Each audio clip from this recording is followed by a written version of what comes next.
नमस्कार. आज आपण नातं तुटण्याबद्दल बोलणार आहोत, पण थोडं वेगळ्या पद्धतीने, ज्योतिषाच्या भाषेत, पण सिंपल शब्दात. आपण सगळे म्हणतो अचानक सगळं संपलं, पण खरं सांगायचं तर अचानक काहीच होत नाही.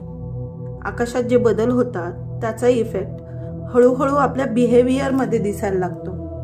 उदाहरणार्थ, जेव्हा राहूचा प्रभाव वाढतो तेव्हा मनात डाऊट निर्माण होतो. जिथं काहीच नसतं तिथेही प्रश्न तयार होतात आणि हळूहळू ट्रस्ट कमी व्हायला लागतो.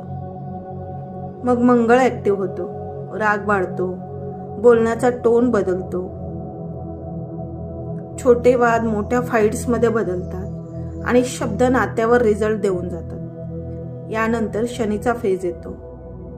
भांडणं कमी होतात, पण कम्युनिकेशन पण कमी होतं. नातं चालू असतं पण फील राहत नाही, जबाबदाऱ्या राहतात, इमोशन्स कमी होतात आणि शेवटी केतू, तो काही आवाज करत नाही, तो सायलेंटली कनेक्शन कमी करतो. एक वेळ येते जिथे ना एक्सपेक्टेशन उरते ना तक्रार, फक्त एक शांत डिस्टन्स तयार होतं.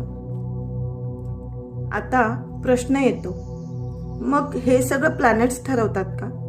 नाही, प्लॅनेट्स इन्फ्लुएन्स देतात, पण डिसिजन्स आपण घेतो. राहू डाऊट देतो, पण ट्रस्ट ठेवायचं की नाही ते आपल्यावर आहे. मंगळ राग देतो, पण रिॲक्ट कसं करायचं ते आपल्या कंट्रोलमध्ये आहे. शनी अंतर देतो, पण कम्युनिकेशन पुन्हा सुरू करायचं की नाही ते आपण ठरवतो. केतू दूर नेतो, पण नातं टिकवायचं की सोडायचं तो डिसिजन आपलाच असतो. म्हणून लक्षात ठेवा, घटस्फोट हा प्लॅनेट्सचा डिसिजन नसतो, तो आपल्या रिॲक्शनचा रिझल्ट असतो.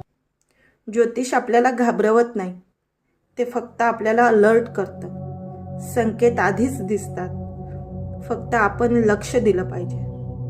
धन्यवाद.